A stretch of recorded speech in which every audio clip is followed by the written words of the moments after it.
నేను చెప్పే కథలు చూస్తూ ఎంజాయ్ చేస్తున్నారు కదా. మీరందరూ please like and subscribe. Let's start.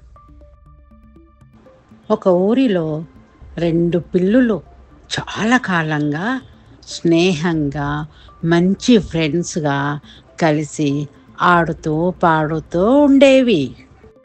ఒకరోజు వాటికి ఒక రొట్టె ముక్క కనబడింది.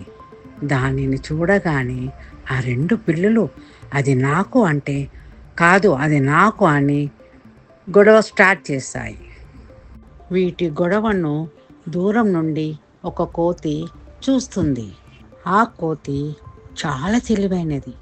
ఒక ప్లాన్ చేసుకొని అది వీటి దగ్గరకు వచ్చి, మీరిద్దరు మంచి ఫ్రెండ్స్ కదా, మీరు ఇలా గొడవ పడద్దు, మీకు వచ్చిన ప్రాబ్లంని నేను సాల్వ్ చేస్తాను అని చెప్పి ఆ రొట్టె ముక్కల్ని తీసుకొని రెండు పీసెస్గా కట్ చేస్తుంది. అది కట్ చేసిన రెండు ముక్కల్ని రెండు చేతుల్లో పట్టుకొని ఒకటికొకటి గమనిస్తూ, అయ్యయ్యో ఈ చేతిలో ముక్క కొంచెం ఎక్కువైందని చెప్పి కట్ చేసి తినేస్తుంది. మళ్ళీ అది ఇంకో చేతిలో ఉన్న ముక్కను చూస్తూ, అయ్యయ్యో ఇప్పుడు ఇందులో కూడా ఎక్కువైంది అని చెప్పి ఆ కొంచెం రొట్టె ముక్కను కట్ చేసి తినేస్తుంది.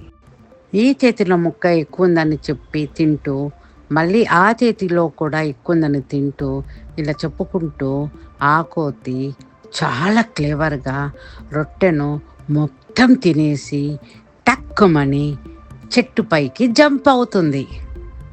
ఆ పిల్లులు ఒకరి ముఖం ఒకరు చూసుకుంటూ మనం తప్పు చేశాం అని తెలుసుకుంటాయి. దీనివల్ల మనకేమర్థమైందంటే, మన మధ్యన ఏదైనా ప్రాబ్లం వస్తే అడ్జస్ట్ అయ్యి మనమే సాల్వ్ చేసుకోవాలి. లేకపోతే ఎవరో ఒకరు ఈ కోతిలాగా మధ్యన దూరి మనల్ని మోసం చేస్తారు.